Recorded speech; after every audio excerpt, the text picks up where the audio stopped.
The following podcast is brought to you by PeacemakerNetwork.com. PeacemakerNetwork.com. Audio is provided by Pixabay.com. That's Pixabay.com. The jury is deliberating in the Karen Reed murder retrial. What will their decision be? Today, we're going to put you in the jury seat and share evidence that demands a verdict. This and more on this episode of Charlie Crimebuster. It is what some people are calling, well, they're calling it the fastest minutes in podcasting.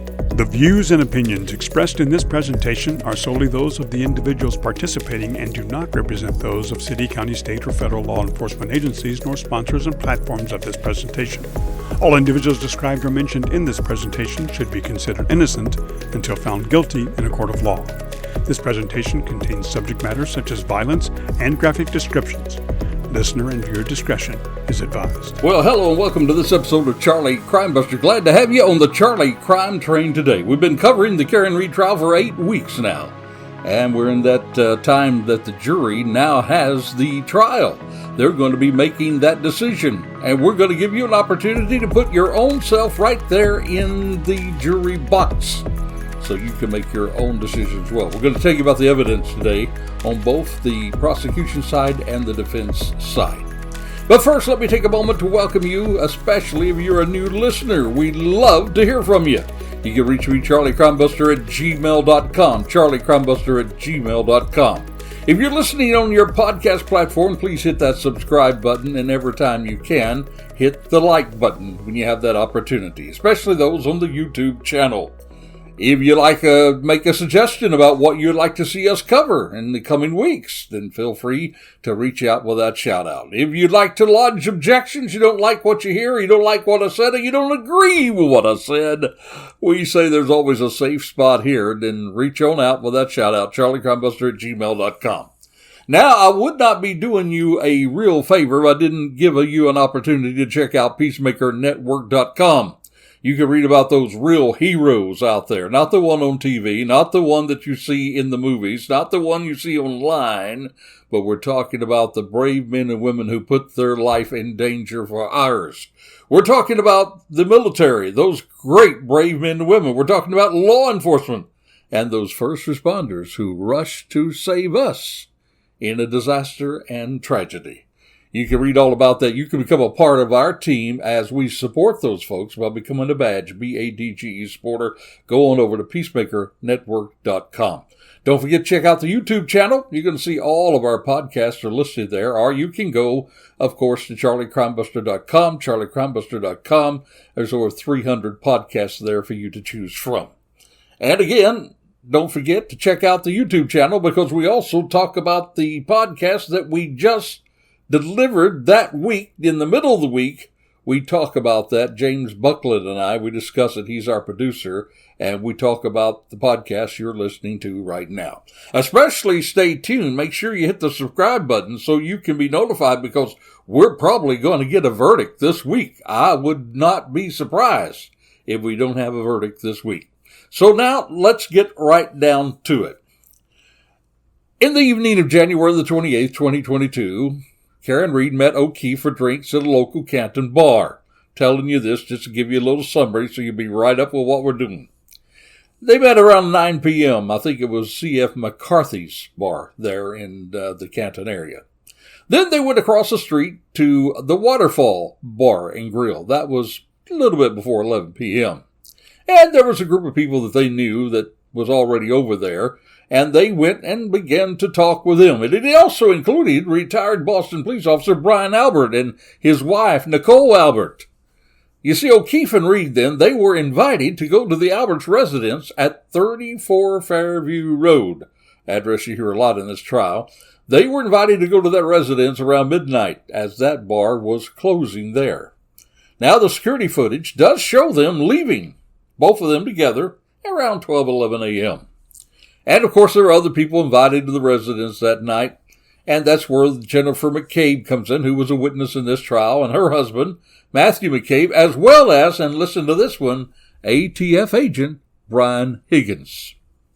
So as the story goes, Reed, nobody's disputing this part that I'm telling you so far. Both people agree on this part. Reed drove O'Keefe and her Lexus 570 to 34 Fairview.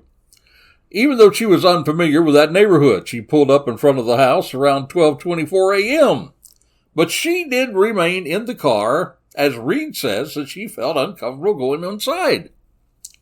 In fact, O'Keefe said, "I'm going to go inside and check to make sure that we're welcome." He then began walking toward the house at 12:31, and that is verified by his Apple Health data. Now, Reed, she says she watched him enter the house. Then she grew a little bit impatient. Didn't know why he did not come back out. And so she left in a huff toward 1 Meadows Avenue. That, of course, was John O'Keefe's house. Now, O'Keefe's phone, according to the testimony, was locked the last time at 12:32 a.m. and was never acted with again. Now, Jennifer McCabe, she was also going to 34 Fairview. That was actually the residence of her sister and her brother-in-law. She was going there from the Waterfall Bar as well. She called Keefe at 12:14 a.m. to help with directions. And the McCabes, they were there at the house at 12:18 a.m., and she sent a text to O'Keefe at 12:31 saying, "Pull in behind me." And they said that he read that shortly before locking his phone for the last time.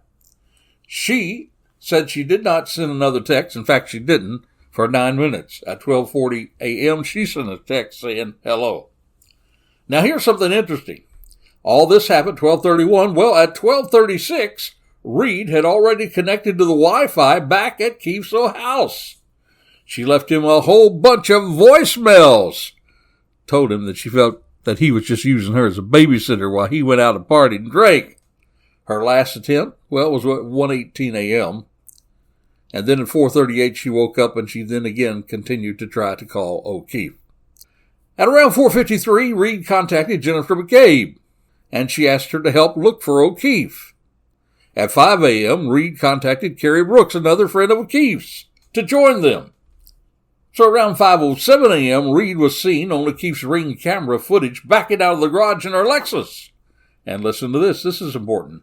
Her SUV visibly bumped O'Keefe's parked Chevrolet Traverse, and you can see that Traverse because it caused motion upon that hit. Now, on January the 29th, at 6:03 a.m., they then found Officer John O'Keefe, Boston Police Officer John O'Keefe, unconscious on the front lawn at 34 Fairview Road in Canton, Massachusetts. Now, that resident again belonged to Brian Albert, who was a fellow Boston police officer. He's now retired. And John was declared dead at 7:59 a.m. at the Good Samaritan Medical Center. There was an autopsy. It was performed on January the 31st, found that he died with impact injuries to the head. Medical examiner noted a laceration to the back of the head, skull fractures, cut above his right eye, abrasions on his nose and arm, 2 black eyes, and a scratch on his right knee. But get this, manner of death, undetermined. Reed, she was, though, arrested on February the 1st, 2022. She was charged with manslaughter, motor vehicle homicide, and leaving the scene of a vehicle collision causing death. June the 9th, 2022, no new record statements or evidence. Well, the district attorney's office announced that a grand jury now had indicted Reed on an additional charge of second-degree murder. And she's already had one trial. That resulted in a mistrial on July the 1st due to a hung jury. And this trial, it began on April the 1st, 2025. Kind of unusual. It started on April the 1st, April Fool Day. It ended on Friday the 13th. And this is the incident now that this jury is deliberating in the second Karen Reed murder trial. But now there are some differences from this one to the first Karen Reed trial. One thing, on September 18, 2024, the district attorney, he revealed that he had chosen Hank Brennan to serve as a special prosecutor to manage the Commonwealth's case against Karen Reed in her retrial. You see, Hank Brennan, he's a well-known criminal defense attorney based in Boston, Massachusetts. Previously, he had worked as a prosecutor in both Essex and Suffolk County. Brennan's also a professor who teaches a little bit over at the Suffolk University Law School. So, there's a new sheriff in town on this second trial. That's one difference. The other difference is that the New York-based attorney, Robert Alessi, and Victoria George was added to Reed's defense team. Now, both of them, one of them, of course, was in the first trial as well. But let me just get this attorney business out of the way and tell you just exactly the way it is. Listen to me now. Both of these attorneys are top guns in the legal field. Now, Karen Reed's second trial was also somewhat different than the first trial. For one, both sides, this time, there was no proctor called to the stand. Remember, we've talked in our series up to this point, the proctor factor. You see, neither called the disgraced fired proctor, who was the lead investigator. Unlike in the first trial, where the prosecution brought him to the stand. Him, along with all the people that were at the after party of the Albert's house. None of those were called to the stand except for Jen McCabe. You see, the prosecution appeared that they were going to focus more on Karen Reed and the alleged collision with John O'Keefe. More on that than that all these people said that John O'Keefe did not come into the house. Now, also with the defense, they too have streamlined their own case. They seem to be zeroing in on the lack of evidence that a collision even actually occurred. No collision, no guilt. No collision, no guilt. Now that you have some of the background laid out to you, we're going to get into that evidence that demands a verdict. And we're going to take you there right after this Crazy Crook story. You see, the Crazy Crook story takes the edge off of all of the dark stuff that we cover just for a quick minute. So now it's time for Charlie Crimebuster's Crazy Crook of the Week. Well, my friend, in the plot straight out of an action movie, there was a 23-year-old man fresh out of prison. But this old guy, he decided the best way to get home, no, don't call a friend, don't call a relative, don't call an Uber, don't call a taxi, don't hitchhike, don't get on a bus. Nope, he thought he would get home by hijacking, not a car, a semi-truck, loaded. You can't make this up, with 10 shiny Chevrolet Corvettes worth over $1.25 million. Now, I would understand a little better if he stole a bike or even a motorcycle, or even a car. You see, some of those crimes may not get the attention and the focus that stealing valuable cargo worth over $1 million would get just to get a ride home. Nope, again, you can't make it up. Well, according to Arizona authorities, the man befriended the driver at a truck stop near Tucson, gained his trust, then forcibly ejected him from the cab, and then he sped off with that luxury haul. Well, the deputies, they did catch up with him. He ignored their lights and sirens, surprise, surprise, surprise, driving so recklessly, other vehicles had to pull over, but eventually he stopped and he was arrested on multiple felony charges, including robbery and theft of 11 vehicles, truck and its precious cargo. Now, thankfully, the Corvettes were unharmed and safely returned to their rightful owner to finish the journey of the Corvettes. But my friend, this idiot who thought it was a good idea to hijack a truck full of Corvettes, or maybe he just did not think at all. But he is indeed Charlie Crimebuster's Crazy Crook of the Week. Now back to our main focus. Now we all know that the jury has evidence to consider in their deliberations. Now let's take a look at both the prosecution's evidence and the defense with their own evidence to counteract the prosecution charges. Now Brennan, in his own closing, I think used a very catchy phrase. He said really three things. He said Karen Reed was drunk. Karen Reed was driving her SUV. And Karen Reed hit John O'Keefe. Again, he said Karen Reed was drunk. Karen Reed was driving her SUV. And Karen Reed hit John O'Keefe. He actually focused a lot more heavy, I think, on Karen Reed's own actions to prove his case this time. There were those who said that Karen had said to others, I hit him, or did I hit him? He was able also to use their own words against her, even though she did not testify. And a move now that I think probably the defense would wish that they could take back. Because you see, they allowed Reed, in between the trials, to do several news interviews. You see, there's a reason why lawyers tell clients that they have a right to remain silent, and they probably should do so. You see, words can be twisted, taken out of context, and used against us. And that was exactly the philosophy and the theory that Brennan was using in this case. All throughout the trial, he would play these little video clips of things that she said. He played several of those during the course of the trial, and even in his closing.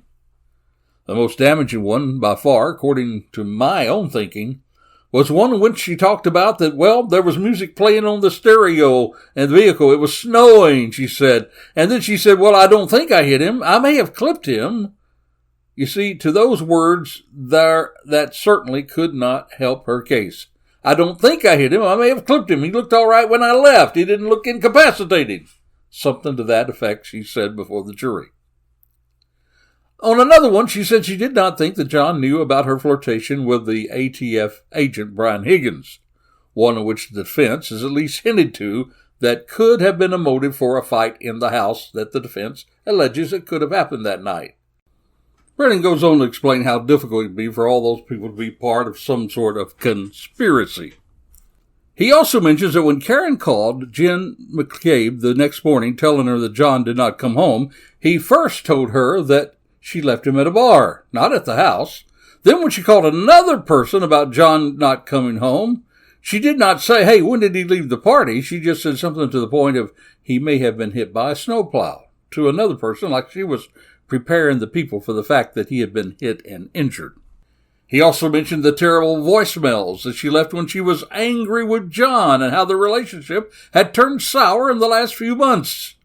And also mentioned that when they drove upon the house there at 34 Fairview, well, it was Karen Reed who first saw him on the lawn, even though it was hard to see that morning. According to Brennan, she saw him right where she left him to die. Now, others in the car that morning did not see him at first. It was as though she knew where to look.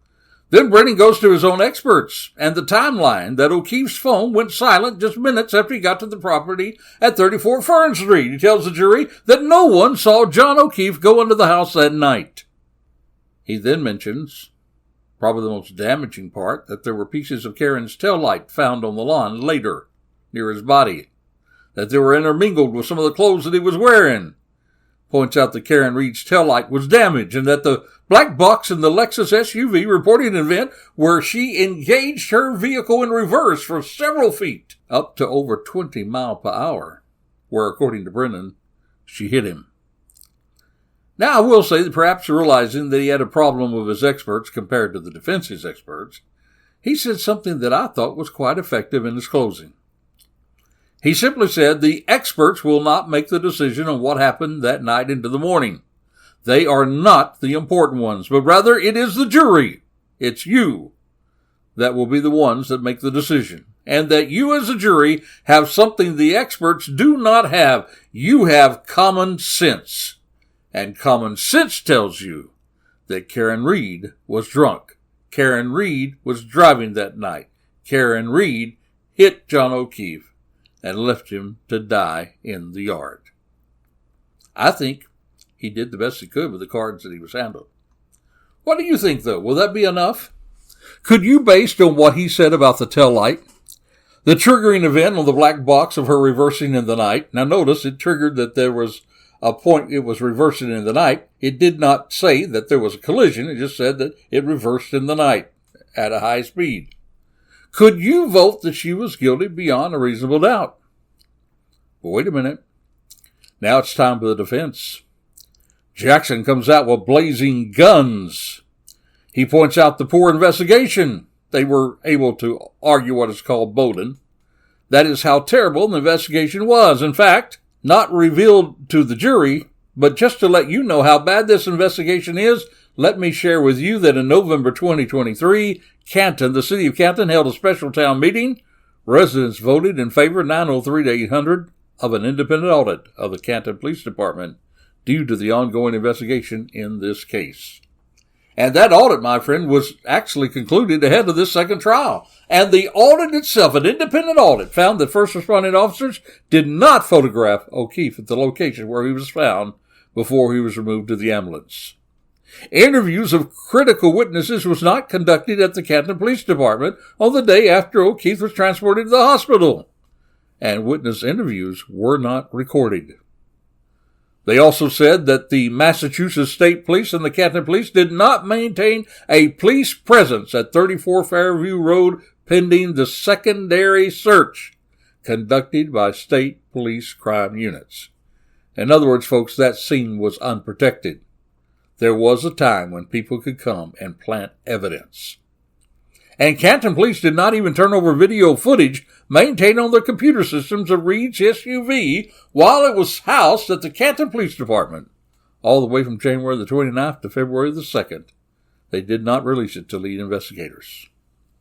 On top of all this, we all know, and the jury knows now, that Michael Proctor was fired by the Massachusetts State Police because of his conduct in the case. He then used that phrase that should resonate with the jury. He said, "Ladies and gentlemen, if the Massachusetts State Police can't trust Proctor, why should you, the jury, trust Proctor, who led this investigation?" Pretty pointed, don't you think? He said it was so bad that the prosecution did not even call the lead investigator to the stand. He said that should stop you in your tracks. He, of course, reminded the jury they actually used solo red cups to gather evidence, a leaf blower. They did not maintain a chain of custody with evidence, leaving it to be wide open to a biased lead detective who had already shown his disdain for Karen Reed, wishing she were dead. He also pointed out that there was a police officer from another jurisdiction, a sergeant. Remember him?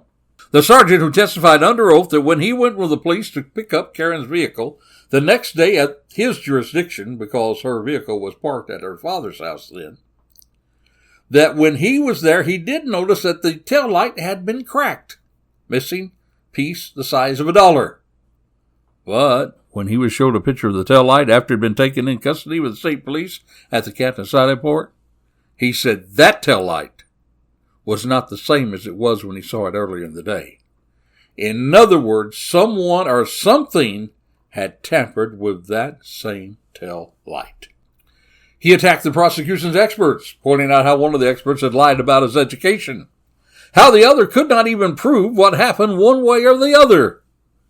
And the expert could not say that the evidence shows that John O'Keefe was hit by a vehicle. The evidence could not say that. The prosecution's own medical examiner, she would not call it a homicide. She said she could not determine the manner of death, and even said she did not think that his injuries looked consistent with the vehicle impact. He pointed out the credibility of the defense experts who had come to the first case not hired by the defense or the prosecution, but by an outside agency, and they came to the opinion that the vehicle did not strike John O'Keefe, stating that his injuries were not consistent to Reed hitting him that morning, nor were the damage to the vehicle consistent with a vehicle being impacted by a pedestrian, vice versa. He pointed out that an expert witness stated that the injuries on his arm was consistent to a dog bite. That's right, a dog bite expert. Miss Russell, you remember her. She was an emergency room doctor. She was a dog bite expert. She even taught at a college, and she even was a police officer. She said that those wounds were consistent to a dog bite on his arm. We do know there was a dog in the residence that night, and that dog was not seen the next morning, and it was rehomed very shortly. The patterns of the wounds, according to testimony, was not consistent to a scrape from a taillight. And there were plenty of opportunities for such evidence to be planted. And I think his strongest argument was his argument on what reasonable doubt really means. He says, reasonable doubt does not mean that she might have hit him. Reasonable doubt does not mean that she could have hit him. Reasonable doubt does not mean that she probably hit him. Reasonable doubt does not mean more likely than not she hit him. That all those phrases are not consistent with proof beyond a reasonable doubt. I thought that was very impactful. So now, there's no way I could go over 8 weeks of trial in this short podcast. But I believe you have the gist of the case. I believe you have the real important part of the evidence. I do think that Brennan knew that his experts did not stand up to the defense's experts. That's why he did not even attempt to rebut them. In other words, to have a rebuttal case afterwards, even though the judge was going to allow him to bring his experts back to rebut the experts of the defense. I believe he knew that they could not stand together, that the defense's experts were far better and came across far better to the jury. But again, Brennan places emphasis on plain old common sense. He says common sense says Karen Reed was drunk. Karen Reed was driving. Karen Reed hit John O'Keefe, regardless of what the experts may think. But what say ye? You know, if you want to know what your truly crime guy really says here, what Charlie says, I think maybe she probably hit him. But probably hit him does not get over the wall of reasonable doubt, does it?